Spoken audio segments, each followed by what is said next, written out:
Shalom umat Allah yang diberkati Tuhan. Saya percaya kebaikan, kemurahan, dan kasih sayang Allah bersama dan tidak pernah meninggalkan kita anak-anaknya.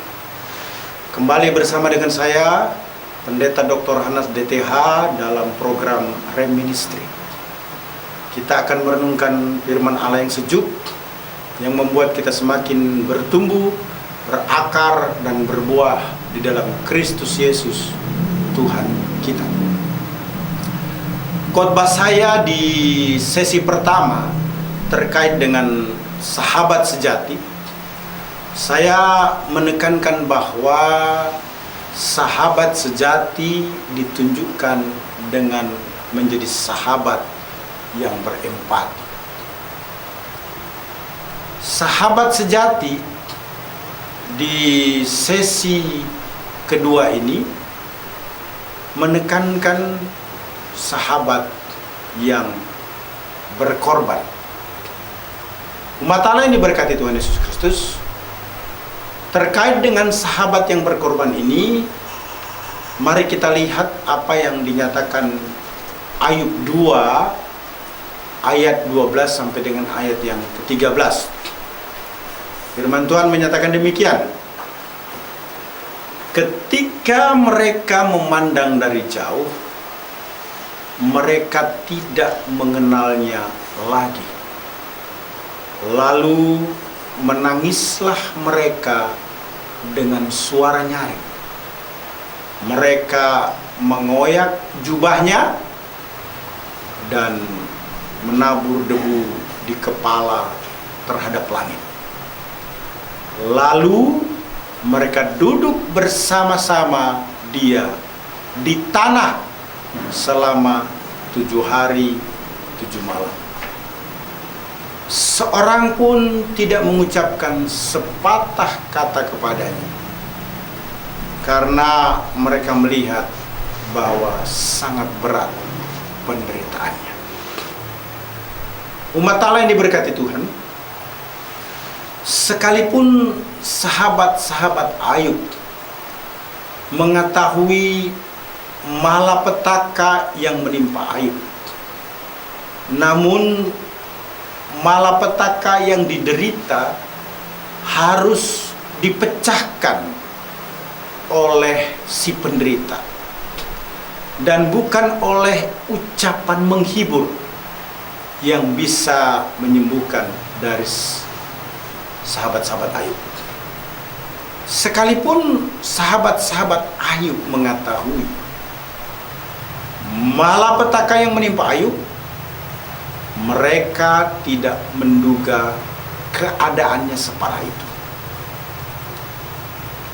Kebisuan mereka selama seminggu bagaikan ratapan atas orang meninggal, sekalipun mereka sungguh-sungguh merasa berempati.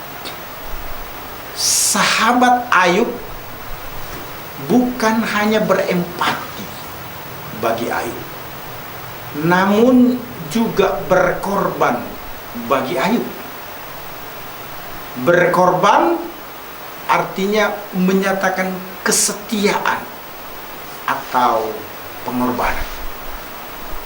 Sahabat Ayub adalah sahabat yang berkorban, yang menunjukkan pengorbanan atau kesetiaan terhadap Ayub yang sedang mengalami penderitaan yang sangat berat,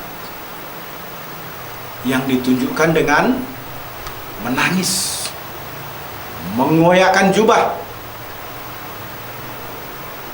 menaburkan debu di kepala, duduk bersama-sama dia di tanah selama 7 hari 7 malam, dan tidak seorang pun mengucapkan sepatah kata kepada Ayub, karena penderitaan Ayub sangat berat. Umat Allah yang diberkati Tuhan, Markus 2 ayat 1 sampai dengan ayat yang kelima kemudian dilanjutkan ayat 11 sampai dengan ayat yang ke-13 merupakan teks yang penting untuk memperkuat pemahaman kita tentang sahabat yang berkorban. Saya akan bacakan. Kemudian sesudah lewat beberapa hari, waktu Yesus datang lagi ke Kapernaum, tersiar kabar bahwa ia ada di rumah. Maka datanglah orang-orang berkerumun, sehingga tidak ada lagi tempat. Bahkan di muka pintu pun tidak. Sementara ia memberitakan firman kepada mereka. Ada orang-orang datang membawa kepadanya seorang lumpuh, digotong oleh 4 orang. Tetapi mereka tidak dapat membawanya kepadanya karena orang banyak itu. Lalu mereka membuka atap yang di atasnya. Sesudah membuka, mereka menurunkan tilam tempat orang lumpuh itu berbaring. Ketika Yesus melihat iman mereka, berkatalah ia kepada orang lumpuh itu, "Hai anakku, dosamu sudah diampuni." Selanjutnya ayat 11 sampai dengan ayat 13 berkata demikian. "Kepadamu kukatakan, bangunlah, angkatlah tempat tidurmu dan pulanglah ke rumahmu." Dan orang itu pun bangun, segera mengangkat tempat tidurnya dan pergi keluar di hadapan orang-orang itu, sehingga mereka semua takjub lalu memuliakan Allah, katanya, "Yang begini belum pernah kita lihat." Sesudah itu Yesus pergi lagi ke pantai danau, dan seluruh orang banyak datang kepadanya, lalu ia mengejar mereka. Teks Alkitab yang saya bacakan dari Markus tadi menjelaskan bahwa ada kebutuhan dalam persahabatan atau pertemanan. Ada seorang sahabat yang sedang lumpuh. Kebutuhan si orang lumpuh ini membuat teman-temannya menjadi tergerak untuk bertindak, dan mereka membawanya kepada Yesus. Rumah-rumah pada zaman dulu yang dijelaskan di dalam Alkitab itu dibangun dari batu. Rumah-rumah itu mempunyai atap yang datar, yang terbuat dari campuran lumpur dan jerami. Di luar ada tangga yang menuju ke atap. Kemungkinan para sahabat ini membawa orang lumpuh tersebut menaiki tangga yang di luar menuju ke atap. Kemudian mereka bisa dengan mudah memisahkan campuran lumpur dan jerami untuk membuat lubang guna menurunkan temannya kepada Yesus. Jadi saudara-saudara, teks Markus tersebut menjelaskan persahabatan sejati harus ditunjukkan dengan pengorbanan. Persahabatan adalah salah satu karunia hidup yang terbesar. Sahabat sejati ditunjukkan dengan sikap rela berkorban yang membawa kebaikan yang tertinggi, dengan maksud supaya mengenal Allah dan mengasihinya dengan segenap hati, jiwa, dan pikiran. Beberapa cara untuk membuat sahabat kita semakin mengenal sehingga bisa mengasihi Allah, misalnya berdoa bersama melalui syafaat, saling menguatkan dan membangun, mempengaruhi kerohanian, mau ditegur, tidak saling menyakiti, terbuka dalam hal rahasia sehingga dicarikan solusi. Inti persahabatan sejati ada pada berbagi minat bersama, saling mengasihi, menolong untuk bersuka cita, dan saling menguatkan iman di dalam Kristus. Kita adalah sahabat Yesus karena Yesus memilih kita menjadi miliknya. Sebagai sahabat Yesus, kita harus mengasihi seorang akan yang lain. Jelas sekali dinyatakan di dalam Yohanes 15 ayat 14 sampai dengan ayat 17 terkait dengan mengasihi. Firman Tuhan berkata, "Kamu adalah sahabatku jikalau kamu berbuat apa yang kuperintahkan kepadamu. Aku tidak menyebut kamu lagi hamba, sebab hamba tidak tahu apa yang diperbuat oleh tuannya.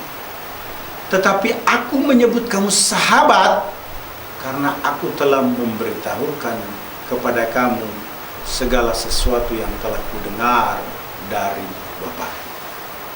Bukan kamu yang memilih aku, tetapi akulah yang memilih kamu. Dan aku telah menetapkan kamu supaya kamu pergi dan menghasilkan buah, dan buahmu itu tetap, supaya apa yang kamu minta kepada Bapa dalam namaku diberikannya kepadamu. Inilah perintahku kepadamu, kasihilah seorang akan yang lain." Kita harus berdoa bagi sahabat kita dan mintalah kepada Allah untuk memberikan perkataan yang tepat dan pada saat yang tepat untuk menolong memperoleh kekuatan baru di dalam Allah dan firman-Nya.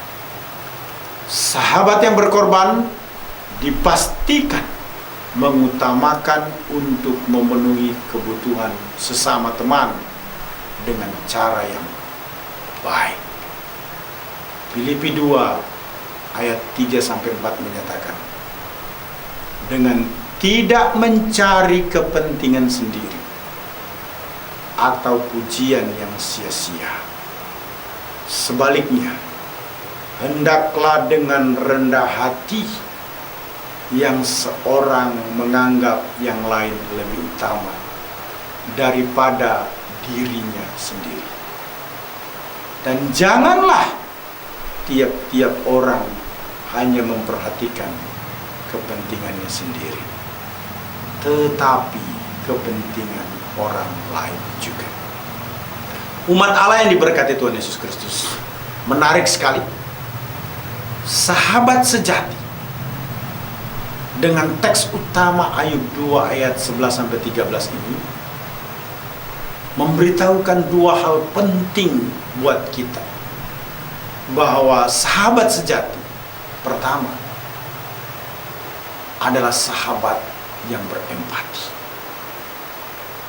Kedua adalah sahabat yang berkorban. Dipastikan kita sebagai orang percaya bisa menjadi sahabat sejati, sahabat yang berempati, dan sahabat yang berkorban. Haleluya! Tuhan Yesus memberkati. Immanuel buat kita semua.